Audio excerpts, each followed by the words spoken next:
Bien, nuevo bloque aquí en Martes 12 y vamos a cambiar de tema, nos vamos a meter un poco en la realidad del Frente de Gremios Estatales, la mirada de los dirigentes que nuclean a los distintos gremios en los que están enrolados los trabajadores del Estado chubutense, cuáles son sus preocupaciones, sobre todo el tema del Instituto de Seguridad Social y Seguros, la caja de jubilaciones, las paritarias que tienen que empezar ahora en este mes de octubre. Hemos convocado, y hasta aquí le vamos a agradecer, a Carlos Milani, el secretario general de CITRAVI, ya segundo mandato reelecto hace poco, ¿no? ¿Cómo le va? Segundo mandato, muchas gracias por la invitación, buenas noches. Sí, iniciamos hace una semana el segundo mandato al frente del sindicato. Sí. Bueno, estamos en una semana particular donde ustedes han anunciado que están en estado de asamblea en varias oficinas públicas. ¿Qué es lo que están hablando en esas asambleas? ¿Les preocupa la situación del Instituto de Seguridad Social, básicamente? Sí, básicamente, y lo más, hoy, en el día de hoy, simultáneamente en la gran mayoría de los organismos públicos, a las 8:30 de la mañana se hicieron asambleas informativas y donde además nos declaramos en estado de alerta y asamblea permanente respecto a lo que nosotros nos preocupa, que es las intenciones políticas respecto principalmente a la armonización y transferencia de los regímenes previsionales de las 13 provincias que aún tenemos nuestros regímenes previsionales propios y que no han sido ni armonizados ni transferidos a la nación. Bueno, acá estaba Mena recién, candidato de Cambiemos, él ha sido constituyente, convencional del constituyente en su momento. Él dice que ya hay un artículo que él incluyó, que es el de que no se puede transferir la caja, pero la armonización sería, ¿se puede hacer esta armonización o adaptar las leyes sin transferir la caja? ¿O ustedes creen que la caja también se puede transferir? Cuando hay intención política, y no conozco bien las cuestiones técnicas del tema del artículo de la Constitución, pero cuando hay una intención política se avanza sobre las políticas estas y se concretan. Cuando hay firme decisión, y creo que el Gobierno Nacional ha demostrado en este último tramo tener una firme decisión de que los sistemas previsionales que no han sido transferidos sean transferidos y que además sean armonizados. De hecho, la ley de reparación histórica, en su artículo 27, prevé la armonización de todos los regímenes previsionales. Entonces, hay una decisión política de avanzar sobre estos temas y creo que nosotros, si estamos todo el espectro del trabajo y de político de la provincia, estamos de acuerdo en sostener y proteger nuestro régimen previsional, tenemos que tomar justamente eso, acciones políticas para protegerlo en este sentido. ¿Cuál es el principal temor? La nación no va a claudicar. Claro. ¿Y cuál es el principal temor que ustedes tienen respecto a una armonización? Por ejemplo, la elevación de la edad jubilatoria, por ejemplo. Absolutamente, no solamente por el hecho de que hoy el régimen previsional nacional prevé la jubilación a los 65 años, sino que además se está hablando de elevar esta edad jubilatoria de 67 o a 70. Entonces esto sería mucho más grave y nosotros perderíamos un beneficio importantísimo que tenemos en nuestro régimen previsional, que además es sustentable. Es sustentable porque nuestro sistema previsional provincial no es deficitario, que es una de las cuestiones que plantea la armonización. Sí, el tema de que no es deficitario es otra cuestión que quiero hablar, pero quiero cerrarlo de armonización, porque ustedes por eso están apoyando un proyecto de ley que ha presentado el bloque del Frente para la Victoria, que le pone como más exigente a una posible o hipotética armonización, dicen mayoría especial de la legislatura, es como un blindaje que quieren hacer. Sí, nosotros no decimos hipotética porque hay una firme decisión del Gobierno Nacional de avanzar en este sentido. De hecho, el artículo 27 de lo que decíamos recién, de la Ley de Reparación Histórica, habla de esto. Digo hipotética porque Frigerio lo ha negado en cada nota que se le ha hecho, por ejemplo. No lo niegan, pero hay una ley vigente, ¿no? El artículo que usted dice, el 27, deja abierta la posibilidad. Pero digo yo, pregunto. Establece un plazo para la armonización. Lo que pasa es que no se había aplicado porque no había sido reglamentada la ley. Ahora está reglamentada la ley. Pero las provincias son autónomas también. Está bien. De hecho, fueron convocados los ministros de Economía de las 13 provincias que no han transferido sus regímenes provisionales, fueron convocados por el ministro de Economía el día 4 de octubre. O sea, ¿ustedes están seguros que el Estado Nacional va con esa idea, con todo? Estoy absolutamente convencido. No hubiese sancionado la ley, no hubiese convocado a los ministros de Economía para hablar de esto la semana pasada, si hubiese dicho, bueno, no, parece que en este tema nos equivocamos y no vamos a avanzar. Creo que están decididos a avanzar. Bueno, usted hablaba del instituto, dice, no es deficitario, pero hay una deuda de más de 3.000 millones, cuando dicen que estaría en 4.000 millones, una deuda histórica, ¿se ha acumulado? Sé que en este momento está trabajando el actuario que hace la actualización de la deuda. Esta deuda en diciembre del 2012, cuando finalizó el trabajo del actuario, estaba en 3.083 millones de pesos, la deuda histórica. Eso hay que actualizarlo al día de hoy. Y en este momento sabemos que hoy precisamente el directorio del instituto estuvo reunido con el actuario que está haciendo este trabajo, donde seguramente, bueno, nosotros estimamos que el día jueves vamos a poder reunirnos con los integrantes del directorio para poder, entre otros temas, hablar de este tema, ¿no?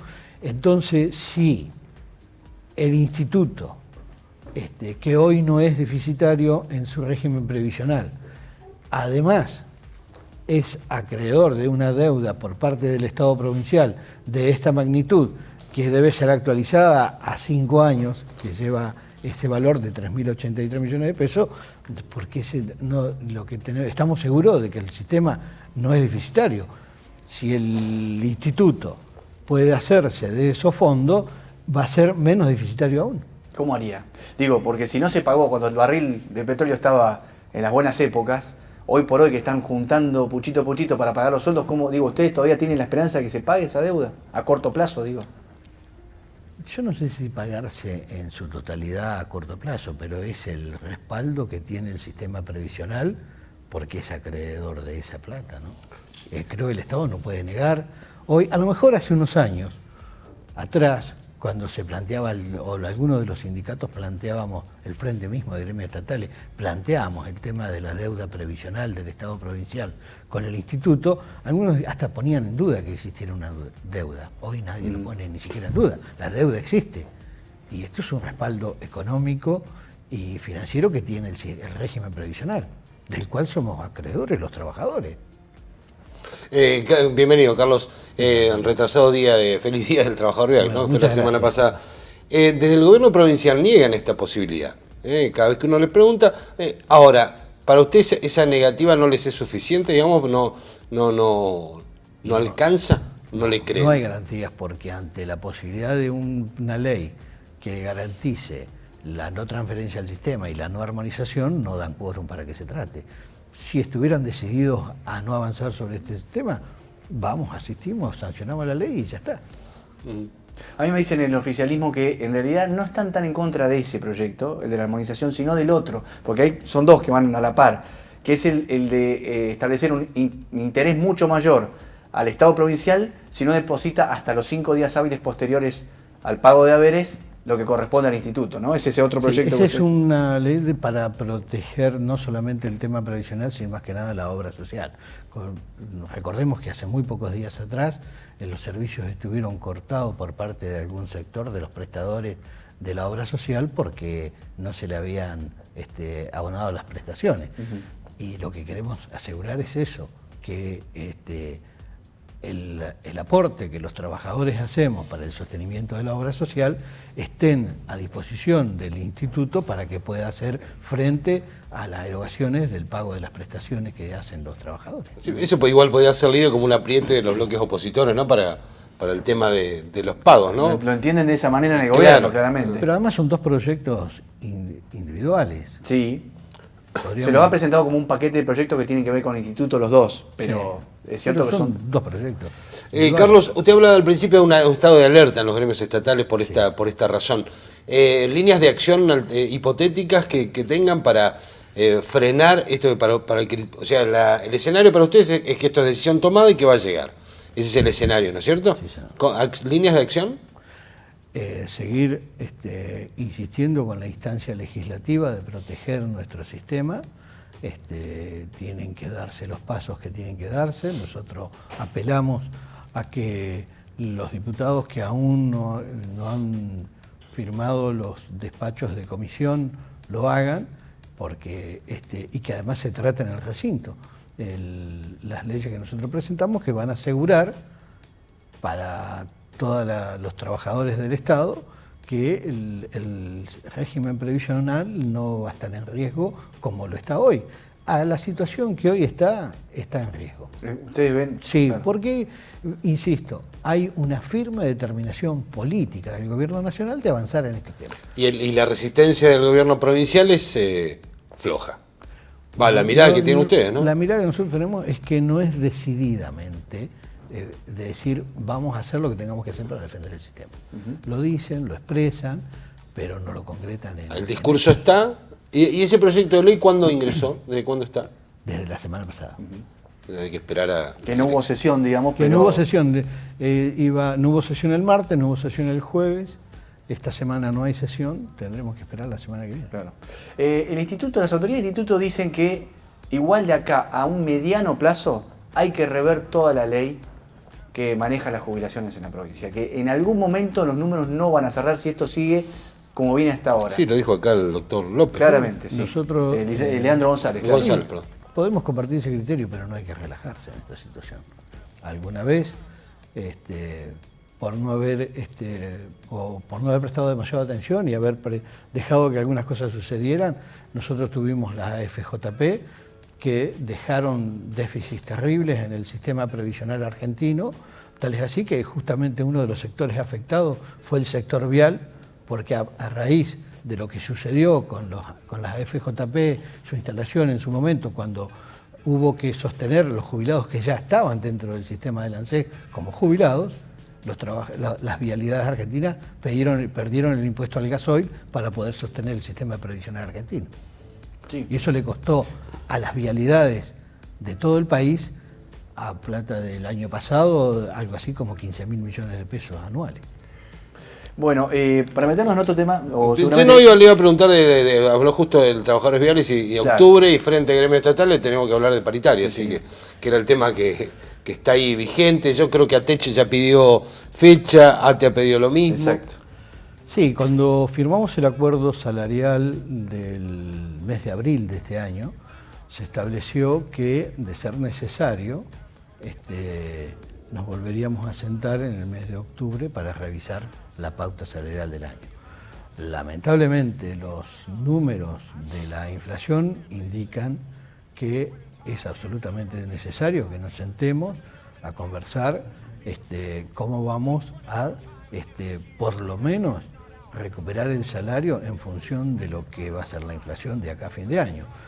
Con los números que se están dando hasta este momento, hay algunas consultoras económicas que están dando que lo que va acumulado del año ya está cerca del 20%, algunas, creo que el índice va a andar en el 17, 17,2 por ahí, o sea que ya estamos por sobre lo que ha sido la pauta salarial que establecimos en abril, cuando restan 3 meses del año, ¿no? Y ahora ¿Pero eso se formalizó, Carlos? ¿Ese pedido se formalizó? Por parte nuestra no, los sindicatos no, pero en todas las actas de acuerdo salarial que se firmó en el mes de abril estaba establecido de esta manera que le digo, ¿no? Así que indudablemente días más, días menos, nosotros recién estamos reasumiendo una nueva conducción, la semana que viene tendremos nuestro plenario donde vamos a tratar esta situación y luego haremos el planteo ante las autoridades. Pero usted va a la mesa de negociación, se sienta, supongo, con Jerónimo García, bueno, ustedes hablan con el presidente ahora Cittadini, y dice, el gobierno está endeudándose en letras mes a mes para poder afrontar el pago de haberes, de ya con los valores que hay hoy, digamos, incluso para pagar aguinaldo hubo que hacer malabares. ¿Cómo le puedo dar a usted firmar un aumento si no puedo pagar lo que me toca pagar hoy? Bueno, será parte de la discusión, porque siempre, alguna vez un ministro de Economía del actual gobernador nos dijo que en la carrera de los precios y los salarios siempre lo que perdían eran los trabajadores. Nosotros tratamos, y es nuestra obligación, es tratar de que los trabajadores no pierdan. Por lo menos entendiendo la crítica situación económica del gobierno de la provincia, por lo menos permitir que la recomposición o los salarios cubran lo que es la inflación del año. No hablemos ni siquiera de los puntos que se perdieron el año pasado, porque por las cifras que dio el INDEX, el año pasado la inflación estuvo en el orden del 40-41% y dígame qué salario alcanzó esa cifra. ¿Tienen información en el gremio, Carlos, del presupuesto del año que viene? Y generalmente los presupuestos también miran horas extras, trabajo en comisión, en un área como la de vialidad que contempla mucho estos ítems. Sí, ¿O también viene medio recortado el asunto? No, hay algunos controles más estrictos que en otros momentos, pero no, porque en un sector como el vial hay una situación que no podemos evitar, que es el tema de los viáticos. Claro. No, la única manera sería traer la ruta dentro de los corralones. Sí. Y el trabajo de mantenimiento hay que hacerlo. El trabajo de mantenimiento hay que hacerlo, para eso el equipo tiene que estar en la ruta, para eso el trabajador tiene que estar en la ruta. Y a ese trabajo hay que asistirlo con mecánica, con logística, gas, agua, todo lo que se necesita para la permanencia de los trabajadores en la ruta, ¿no? Bien. Carlos, Para cerrar, Carlos. Yo quiero meterme en otro tema que sé que a usted lo preocupa, que tiene que ver con la agenda. Bueno, el Día del Camino, el 5 de octubre fue el anuncio del gobierno, se firma el decreto, tengo entendido, que crea corredores viales, sociedad anónima, ¿no? Sí, el día, en el caso nuestro, el día antes, es el día 4 de octubre, es el Día de los Trabajadores Viales Nacionales. Ese día salió publicado en el Boletín Oficial el decreto donde se crea esta empresa del Estado, Corredores Viales Sociedad Anónima, que está integrada en un 51% por la Secretaría de Transporte o Ministerio de Transporte de la Nación y el 49% por Vialidad Nacional.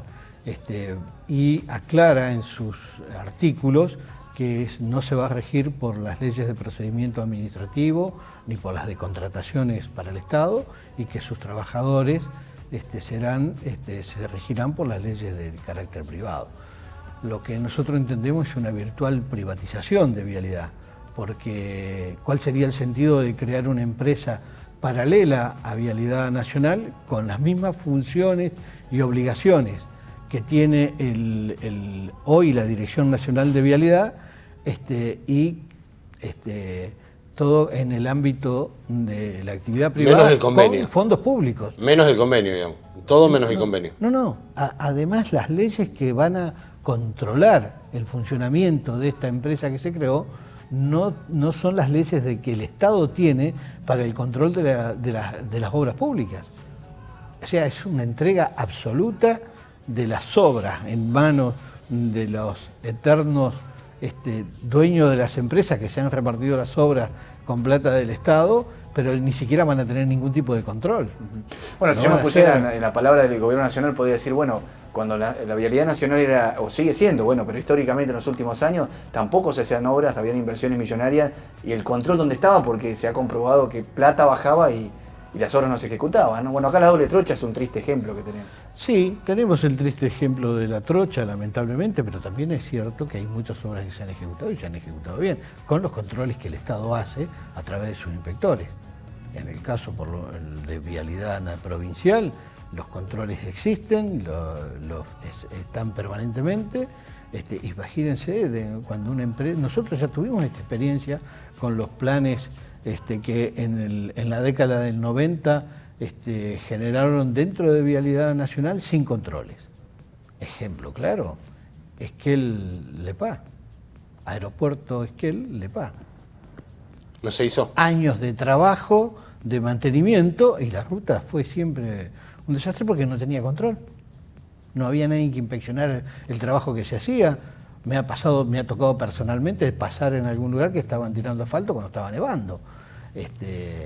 Y por ahí a lo mejor alguien que no entiende de la actividad le parece que está bien y eso está absolutamente mal. Y esto sucede cuando no hay control. Pero además me parece a mí, esto es una opinión personal, es una burla hacia los trabajadores de Vialidad Nacional que el día 4, que es el Día del Trabajador Vial Nacional, hayan publicado en el Boletín Oficial el decreto y además el día 5, el Día del Camino, en la Cámara Argentina de la Construcción, el ministro de Transporte y el presidente de la Nación le llevaron a los empresarios el decreto diciendo, señores, acá tienen, se van a poder repartir todas las obras que quieran y además el dinero porque no va a necesitar hacer licitaciones por lo que dice el... ¿Contratación directa? Contratación directa. Es una barbaridad. Nosotros hoy a la tarde estuvimos reunidos con los compañeros de Vialidad Nacional en nuestro sindicato viendo esta situación. Nosotros también estamos nos preocupa. ¿Que podría porque repetirse la figura en en las provincias? yo no tengo dudas, ¿sabe por qué? Porque las políticas son integrales, no son puntuales. No es que un gobierno dice voy a hacer esto con vialidad nacional y a las vialidades provinciales no las voy a afectar. El que piense así está equivocado. ¿Sospecha usted que viene una figura similar para aquí, para Chubut? Una corriente de algún tipo de privatización o de tercerización, municipalización, cooperativización, que ya se hizo en los años 90. Algunas provincias avanzaron en este sistema y luego tuvieron que retroceder y recuperar sus vialidades como podían. Lamentablemente pareciera que estamos viendo cuestiones que ya sucedieron antes, porque si nos recordamos, en los años 90 Vialidad Nacional fue reducida a su mínima expresión. Inclusive se la quedó sin presupuesto y sin equipamiento. Y así fue, hoy es el estado que tienen las rutas. Las rutas no se deterioran de un día para otro. No es que hoy privaticemos Vialidad Nacional y mañana la ruta va a estar cortada. Van a pasar algún tiempo. Hoy nosotros tenemos un déficit en todo el sistema carretero argentino que es producto de estas políticas. Para que se tenga una idea somera, cuando en el año 32 se crea Vialidad Nacional, se crean leyes para sostenerla económicamente. Después, en el año 58, cuando se crean las vialidades provinciales, se coparticipa esto. Del total de lo que esas leyes establecían en su recaudación con destino específico a las vialidades, hoy a las vialidades provinciales va solamente el 5%. ¿Y con estos corredores viales SA se pierde totalmente esa coparticipación? No, la coparticipación no está en riesgo porque hoy, producto de todo esto que pasó, las vialidades provinciales en el año 91 fueron sostenidas con una ley, que es la 23966, que estableció el impuesto sobre las naftas y que es lo que hoy coparticipan las provincias. Esto no lo coparticipa ya Vialidad Nacional.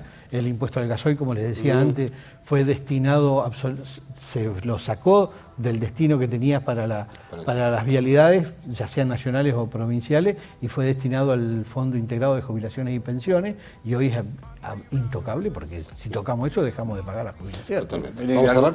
Para cerrar. Bueno, vamos cerrando, agradeciéndole a Carlos Milani, que haya venido, al secretario general del Citravich. Y bueno, ¿cómo siguen? Hay estado de alerta nuevamente y asamblea, digo, el jueves, creo que ustedes tenían 2 jornadas, martes y jueves, ¿no? Para el tema del instituto, para volver a cerrar el tema. Eso es lo que se había acordado. Por ahí, en el caso particular nuestro de vialidad, lo vamos a hacer solamente los lunes o los martes, que son los días que tenemos a los trabajadores en los distritos y en las centrales, porque después se van a trabajar al campo.